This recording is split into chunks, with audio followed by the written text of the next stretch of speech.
Olá, pessoal. Sou Sandra Bezerra, sou psicóloga, trabalho há 25 anos, quase 26 anos, fazendo atendimento clínico para adultos e casais, atendendo também algumas famílias. E, e eu vim aqui para falar de um assunto que muito tem angustiado nós profissionais e as famílias também, em razão da pandemia. Nós nunca ficamos tanto tempo juntos dentro de casa, né? Nunca, eu falo para os casais, nós nunca ficamos tanto tempo com as nossas esposas, nem com os nossos maridos, nem no tempo de namoro, né?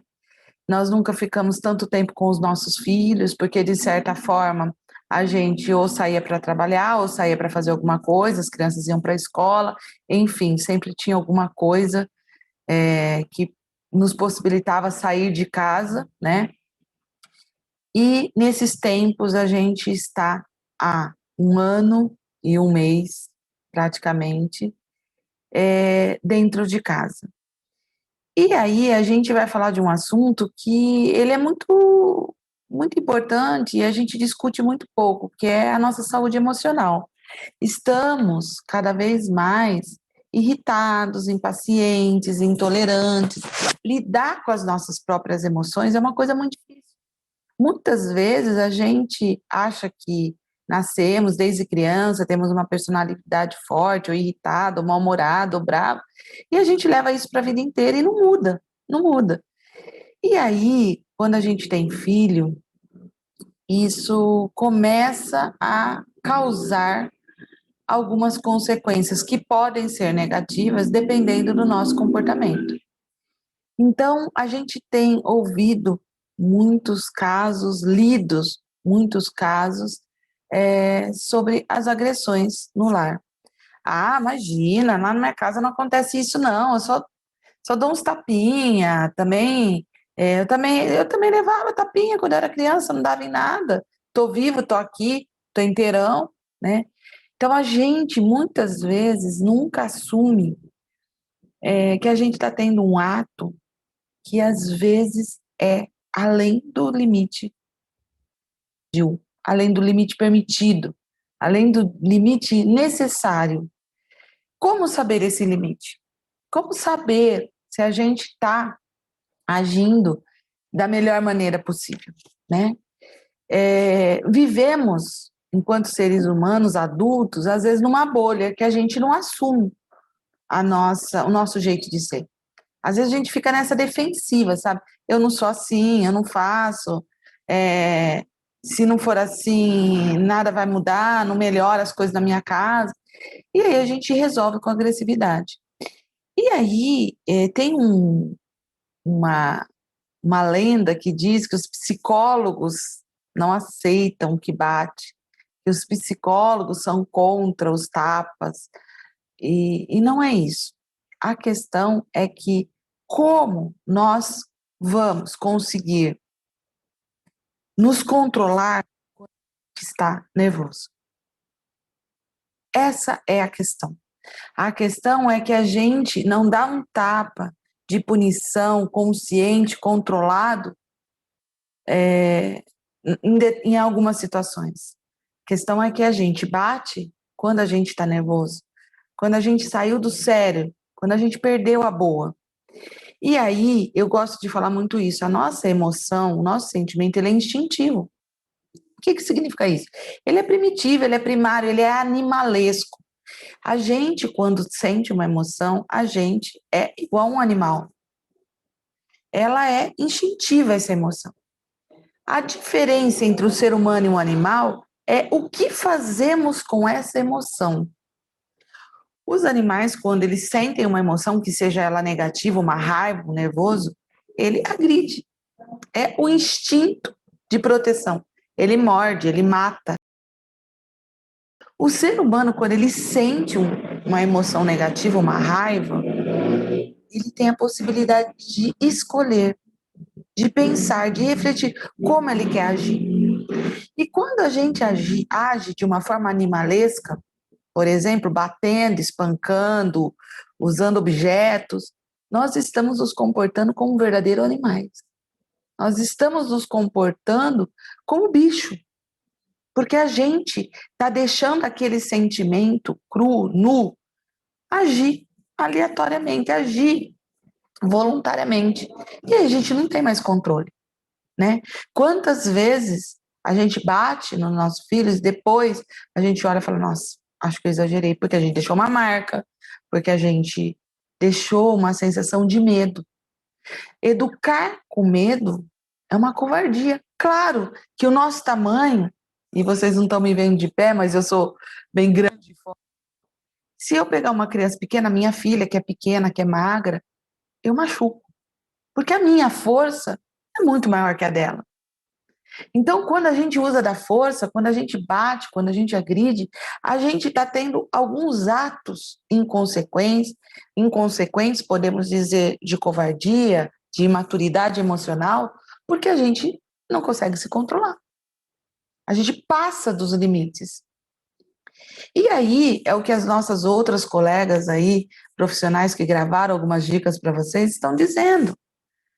O futuro disso, o que o medo proporciona, o que adulto vai se tornar essa criança que ela é agredida, que ela é se sentida ela se sente injustiçada. Mas meu filho tem 2 anos, 3 anos, ele nem sabe o que é injustiça. Ele sente, é intuitivo, ele percebe. Claro que ele não sabe verbalizar isso, ele não sabe falar, explicar, que é alguma coisa desproporcional, descabida. Ele não tem o que fazer. É como você se vê com um bicho, um leão em cima de você, e você não tem o que fazer. Por quê? Porque ele é muito maior, porque ele é muito mais forte, porque ele está fora de si. Então, eu gosto de fazer uma comparação e uma pergunta para vocês. Como vocês se sentiriam num lugar sozinho, sem nada para se proteger, no meio de um deserto, com um leão em cima de você? Naquele momento, você tem certeza que você vai morrer. E esse medo, ele é gravado na nossa memória e nunca mais esquecido. Esse medo, ele não traz nada de bom. Ele não vai fazer você se proteger e nunca mais ir para o deserto. Ele não vai fazer você nunca mais mexer com o leão. Porque, na verdade, muitas vezes, você tem que passar pelo deserto, tem que conviver com o leão e não tem o que possa ser feito. Então, você vai aceitar, ficar apanhando. E essa situação de opressão, de não poder, de não ter o que fazer, ela vai tornando um adulto doentio.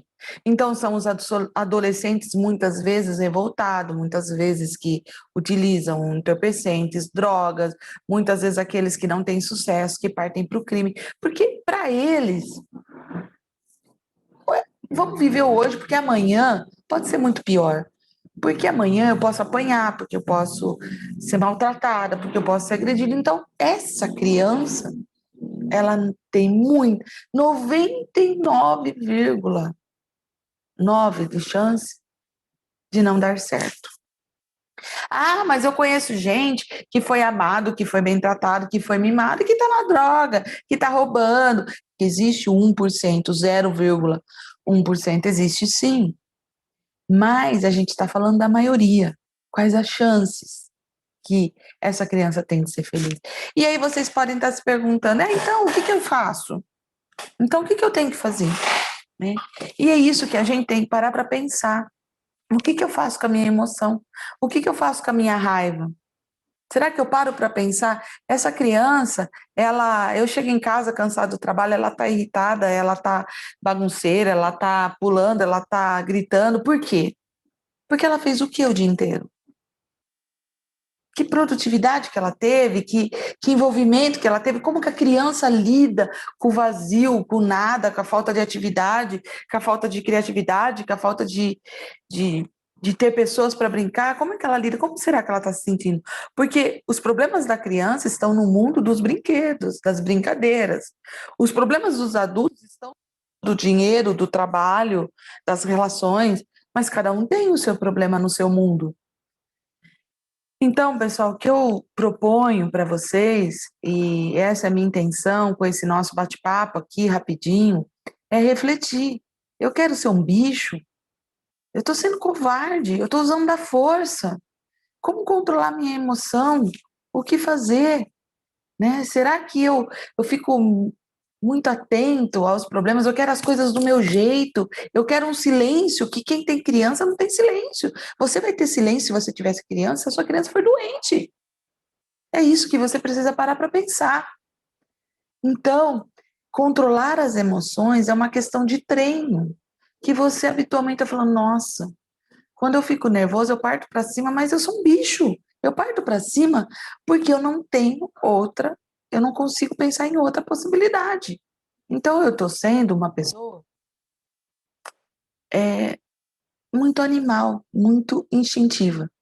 A gente costuma dizer que entre 8 e 80 tem 72 possibilidades de ser diferente. Quer dizer, você ou é 8 e não faz nada, ou é 80 e agride. Entre não fazer nada e agredir, que forma que você pode reagir? O que você pode fazer? Será que conversar não toca os corações? Continuando a minha apresentação lá do começo do vídeo, eu sou Sandra, psicóloga, sou casada com o Edilson, tenho 2 filhos, e que hoje um tem 11 e outro tem 13, e eu tentei fazer aquilo que os livros orientam a gente a fazer, que é conversar, que é falar a verdade. Quantas vezes eu choro e falo, eu tô triste porque eu não sei o que falar para você, você não tá cumprindo o que a gente combinou. E muitas vezes eles vêm e reveem isso e falam, não, eu vou tentar ir, tenta 2 dias, recai de novo, comete isso de novo, e eu de novo falo. E o que que eu ganho com isso? Os meus filhos do meu lado, amorosos, sonhando comigo, pensando num futuro melhor, a gente falando de droga, a gente falando que vai ter droga, vai ser oferecido, e o que que ele tem que fazer, a gente falando de se perder na vida, de não querer trabalhar, de não querer estudar, das consequências que isso traz. Então, acaba sendo um clima muito gostoso. Eu confesso para vocês que eu trabalho cerca de 12, 14 horas por dia, e quando eu chego na minha casa à noite, cansada, é gostoso bater um papo com meus filhos. Claro que às vezes eu falo, pô, maneira, tô cansada, sabe, hoje eu tô irritada, hoje eu tô TPM, porque existe tudo isso, eu sou um ser humano. Mas eu tenho a compreensão deles, porque quando eles não estão bem também, eu procuro entender. Essa semana minha filha estava muito chorona, eu parei para pensar, nossa, o que está acontecendo com ela? Eu falei, nossa, olha que momento que nós não pode ter amigo, não pode sair de casa, não está indo para a escola. Nossa, também não é fácil. Eu estou saindo para trabalhar, mas eles não. Então, entender o lado do outro ajuda muito a melhorar essa nossa emoção de irritabilidade. E aqui vai meu recado: controlem as emoções. Hoje é crime a gente agir agressivamente contra um incapaz, contra uma pessoa que não tem como reagir. E eu me coloco à disposição para conversar mais sobre esse assunto com vocês, tá? Não é fácil, não é da noite para o dia, mas é possível. Eu acredito que a gente pode ser adultos melhores e que a gente vai ser pais melhores e que a gente vai educar as crianças de uma maneira muito melhor. Um abraço.